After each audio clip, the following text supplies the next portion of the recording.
If the name Rosie Kunith-Monks isn't immediately recognisable, what about Jedda? Apparently they had an extensive search throughout Australia for an Aboriginal girl. I don't know how they decided, but they decided on me. They wanted one who was raw and who was Aboriginal. The film Jedda, made in 1955, was Australia's first feature-length film in colour. Made by Charles Cheval, the film starred a young Aboriginal tribal girl, Nagala Kunoth. Rosie Kunoth-Monks now has her own teenage children and lives in Alice Springs. Her ties with her traditional background are still very important to her. I was born on Utopia Station, not in the station, I was born in the creek.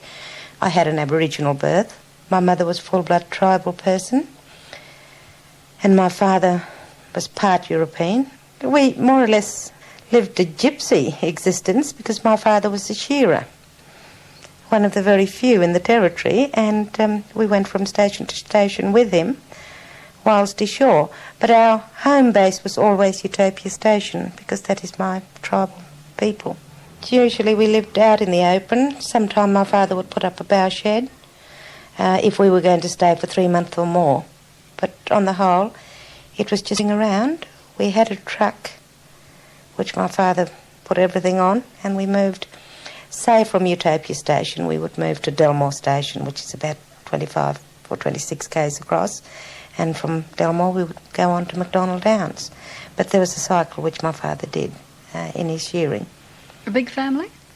Yes, 9 of us, 9 siblings, and mum and dad, plus our goats and our chooks. We had a very close relationship with the tribal people, and it wasn't until I came to school that I realised I also had white relations on my father's side. We were traditional people. Then all of a sudden my father, or actually it was his mother, my grandmother, decided that we needed some schooling. So we were put into St Mary's Hostel, which was run by the Anglican Church, and we attempted to go to school. We were Aboriginal speaking people. We didn't speak one word of English when we started school. So it was like stepping into a foreign country. The first few weeks at school must have been traumatic, were they? Well, as a matter of fact, I'll tell you a little... It's not funny, really. I was terrified. Mr. and Mrs. Chalmers, who are on McDonald Downs Station, they had a daughter, Heather, and they spoke our language quite fluently because they were our playmates when we were there. So Heather and I were sitting there talking, and I said, "Oh, my dad says we've got to go to a place called school." And she looked at me and she said, "Oh, I don't think you can go to school because it's only white boys and girls." And I said, "Oh, well, my father still said we've got to go." And this was done all in Aluwara language. And she looked again at me and she said, "Oh, you look a bit brown. I'll tell you, I think they'll probably boil you and you will be white." And I got to St Mary's. And the first day of school, we all lined up because the minute I got to St Mary's, I was horrified that we were going to be boiled, my 2 brothers and I. And we got into line, and I thought, well, this is it. All the rest were brown too, and I thought they were going to be boiled. And instead, we were lining up to get our sandwiches to go to school. But I'll tell you what, I was terrified. I think the first few years were a haze. I remember sitting on the mat, and I was quite a big girl, and I was sitting there with all the little 5-year-old white kids. But I wasn't the only black or dark child that should have been in grade 5 or something. So we spent, say, about 3 months in grade 1, and if we had the potential to go on to another grade, we were put up there. But we were really treated gently. Did you ever catch up by the time you finished school?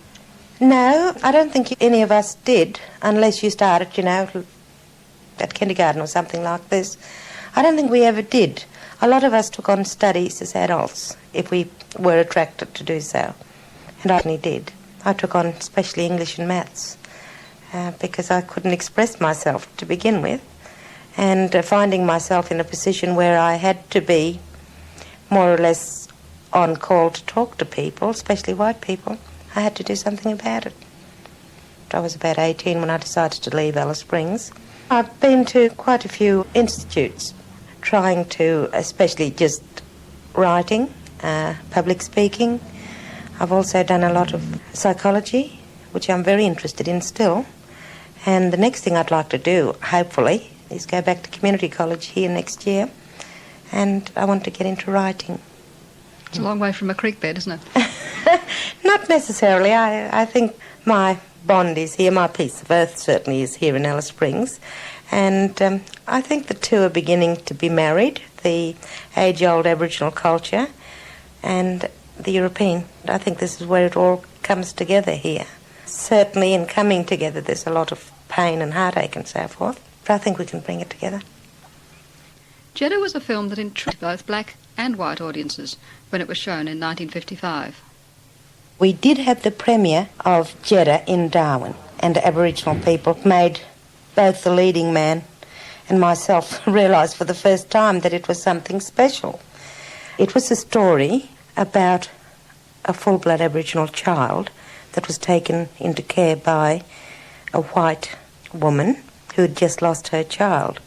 I remember one of the dialogues, white baby fly out, meaning died, and black baby fly in.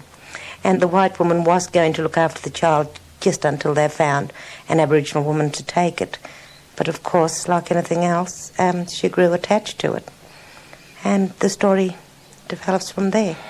The child had been brought up as a white child in a homestead, white homestead, where there are Aboriginal people living around outside there. And she's aware that her colour is black and the her black people are just outside of the door of the homestead.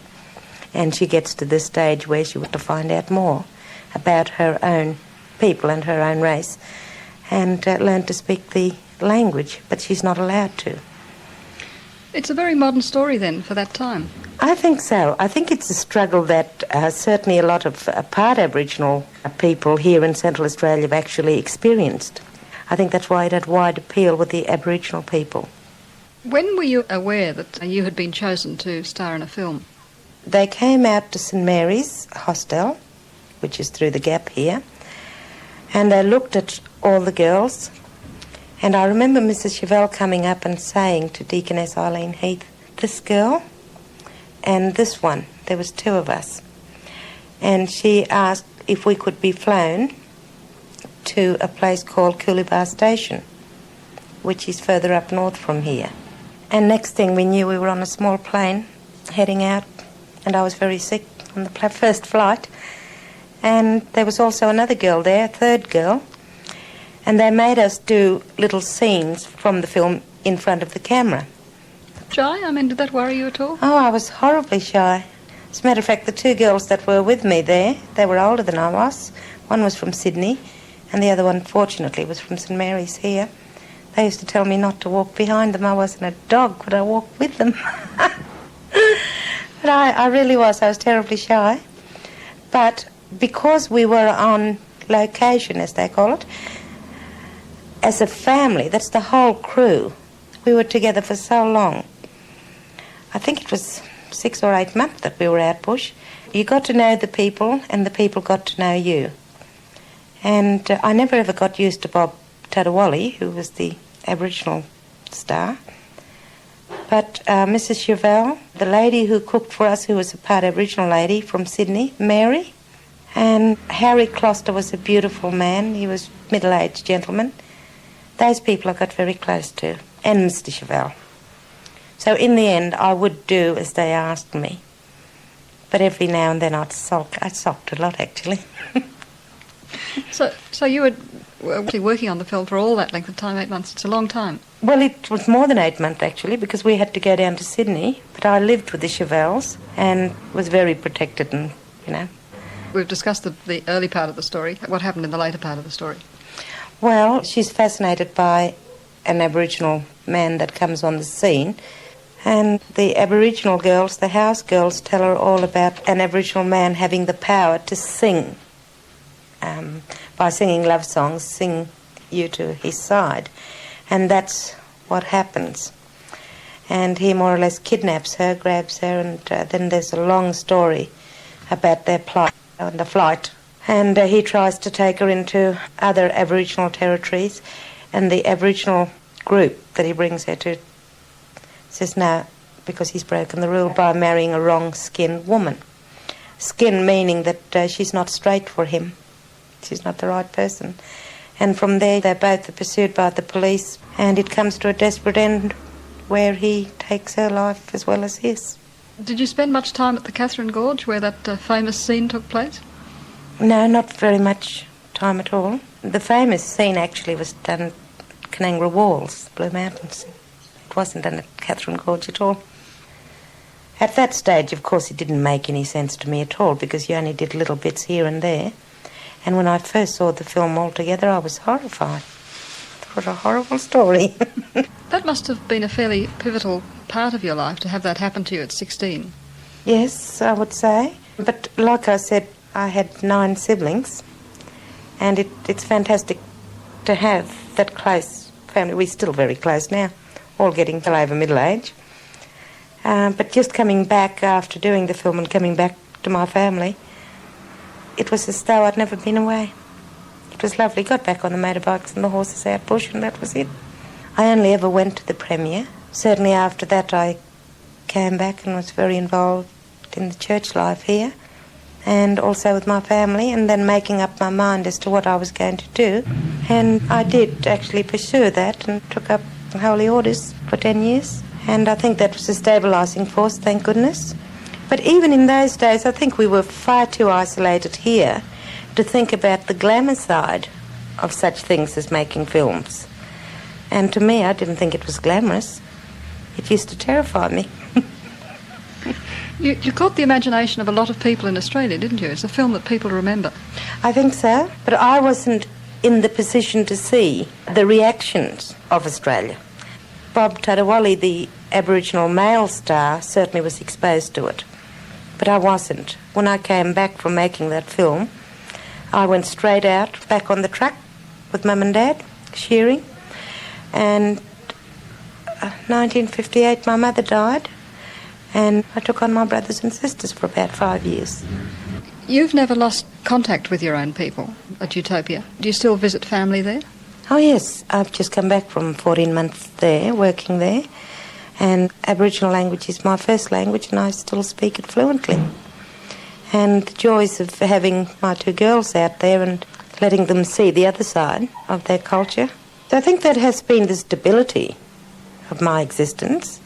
Certainly my father is very, very traditional, and most of my brothers and sisters are. I mean, we still go out and kill goannas or kangaroos and cook them in the traditional style because you can't carve up a kangaroo and skin it. It's not allowed to be done that way, and we still observe the rules to this day. Rosie Kunith-Mux of Jedda fame talking with Ros Bowden.